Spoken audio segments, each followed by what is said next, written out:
Trump ने इस बार फिर से दुनिया का अटेंशन लेते हुए निशाना बनाया इंडिया को सीधा इकोनॉमिक डंडा 25% टैरिफ लगा के, नो वार्निंग नो नेगोशिएशन, सीधा अनाउंसमेंट। अब सवाल ये है कि इंडिया क्या करेगा। ये कोई छोटी मोटी बात नहीं है। भारत और अमेरिका का ट्रेड रिलेशनशिप बहुत ही इंपॉर्टेंट है हमारे लिए, बट जब यूएस जैसे पावरफुल कंट्री के प्रेसिडेंट आके ओपनली कहते हैं कि इंडिया इज एक्सप्लॉइटिंग अस और उसके बाद भी टैरिफ ठोक देते हैं, तो ये सिर्फ बिजनेस का इशू नहीं रहता है, ये जियोपॉलिटिकल गेम भी बन जाता है। हाय, मेरा नाम है सुभाषिष और इस वीडियो में हम बात करेंगे कि ट्रम्प ने ऐसे ही कैसे दुनिया के बड़े बड़े देशों को झुकाया है और क्या इम्पैक्ट ला सकता है ये डिसीजन इंडिया में और इंडिया के काफी सारे सेक्टर्स में, ओवरऑल स्टॉक मार्केट में, और इंडिया को क्या स्मार्ट स्ट्रैटेजी अपनाना चाहिए जिससे ना कि हम सिर्फ अपना लॉस बचा पाए बल्कि यूएस से हम स्ट्रॉन्ग टर्म्स पे डील कर पाए। तो चलिए शुरू करते हैं। सबसे पहले ये जानना जरूरी है ये टैरिफ एग्जैक्टली है क्या। ट्रम्प एडमिनिस्ट्रेशन ने इंडिया के कुछ एक्सपोर्ट्स के ऊपर 25% का इंपोर्ट ड्यूटी इंपोज कर दिया है। यानी अगर पहले यूएस इंडियन प्रोडक्ट्स को इंपोर्ट करने के लिए 100 रुपये देता था, अभी वही प्रोडक्ट इंपोर्ट करने के लिए 125 में पड़ेगा। इसका इम्पैक्ट काफ़ी क्लियर है।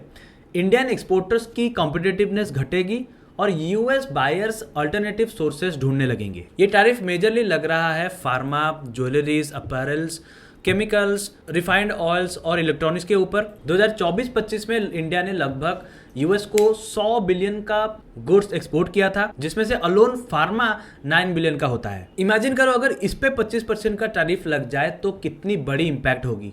ज्यादा टेंशन वाली बात यह है, ट्रम्प का मेन ऑब्जेक्शन है इंडिया का रशिया से ऑयल लेना और चाइनीज इलेक्ट्रॉनिक्स को असेंबल करके यूएस में एक्सपोर्ट करना। अब ये स्टाइल ट्रम्प का तो पहली बार नहीं है। चलिए देखते हैं पिछले टाइम में चाइना, जापान, मेक्सिको जैसे कंट्रीज के साथ यूएस ने क्या किया था। 2018 से 20 में चाइना के ऊपर पहले 10% का टैरिफ लगाया, उसके बाद 25% का टैरिफ लगाया और उसका मेन रीजन था ट्रेड डेफिसिट और अनफेयर प्रैक्टिसेस। फिर ट्रम्प ने चाइना को ये बोला कि या तो अपना फैक्ट्रीज यूएस पे शिफ्ट करो या फिर ड्यूटीज भरते रहो। एप्पल, टेस्ला और फॉक्सकॉन जैसे जायंट कंपनीज ने कुछ अपने प्रोडक्शंस चाइना से यूएस और वियतनाम में शिफ्ट करना स्टार्ट किया। चाइना ने भी रिटेलिएट किया, लेकिन 2020 में अल्टीमेटली फेज 1 डील साइन हुई, जिसमें चाइना ने यूएस से अग्री और टेक प्रोडक्ट्स खरीदने की प्रॉमिस किया। अब ये था केस 1। केस 2 में आता है मेक्सिको।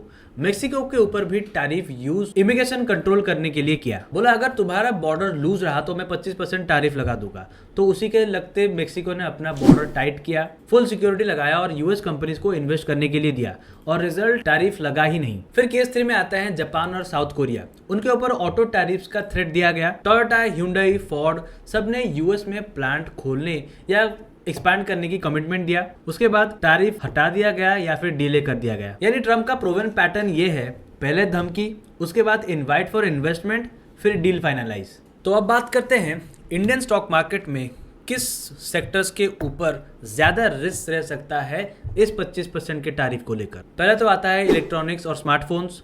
एप्पल ने चाइना से शिफ्ट कर लिया था अपने मैन्युफैक्चरिंग को टू इंडिया। अब 25% के टैरिफ के बाद यूएस में एक्सपोर्ट ज्यादा महंगा हो सकता है। आईफोन एक्सपोर्ट्स के ऊपर तो फिलहाल टैरिफ नहीं है, बट सेक्शन 232 इन्वेस्टिगेशन चल रहा है। और एक मेजर सेक्टर इंपैक्ट होगा फार्मास्यूटिकल्स। इंडिया यूएस का सबसे बड़ा जेनेरिक ड्रग सप्लायर है, 8 बिलियन यूएस डॉलर्स का एक्सपोर्ट, जिसके चलते सन फार्मा, डॉक्टर रेड्डी, सिप्ला जैसे बड़े कंपनीज के प्रॉफिट के ऊपर ज्यादा दबाव डाल सकता है। तो काफी असर पड़ने वाला है। यूएस हेल्थ केयर ने इंडियन मेड से 18 लाख करोड़ का सेविंग्स ऑलरेडी कर लिया है। और उसके साथ साथ और जो सेक्टर्स में इंपैक्ट पड़ सकता है वो है जेम्स और jewelleries. 10 billion exports from India to US. Tariff से लेबर, लॉजिस्टिक्स, प्राइसिंग के स्ट्रक्चर के ऊपर काफी प्रेशर आएगा। स्मॉल आर्टिसन से लेके लार्ज एक्सपोर्टर्स दोनों को हिट मिलेगा। उसके साथ साथ और जो सेक्टर्स है जो इंपैक्ट में आने वाले हैं वो है oil refining companies. Reliance, IOC, HPCL, BPCL सब रशियन ऑयल्स हेवीली इंपोर्ट करते हैं। रशियन ऑयल्स काफी सस्ते में मिलते हैं। अगर बैन लगा या फिर ड्यूटी लगी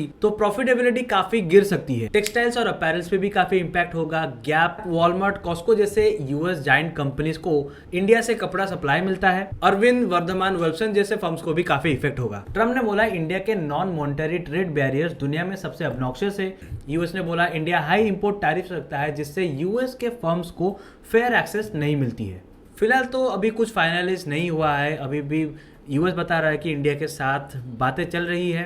ब्रिक्स के रशिया के सपोर्ट फैक्टर को लेकर ट्रंप ने इनडायरेक्टली इंडिया को वार्न किया है इस टैरिफ न्यूज के आने के बाद ही इंडियन स्टॉक मार्केट में मार्केट कैप का 5 लाख करोड़ वाइप आउट हो गया। बीएसई और एनएसई दोनों ने पैनिक रिएक्शन दिया, बट उसके बाद थोड़ा सा रिकवर भी हुआ। ये 25% टैरिफ इंडिया के मेजर एक्सपोर्ट सेक्टर्स के लिए रेड फ्लैग है। अगर नेगोशिएशन फेल हुआ तो जॉब्स, एक्सपोर्ट्स और इंडियन स्टॉक मार्केट के ऊपर सबसे असर पड़ेगा। अब सवाल ये आता है कि what India should do now.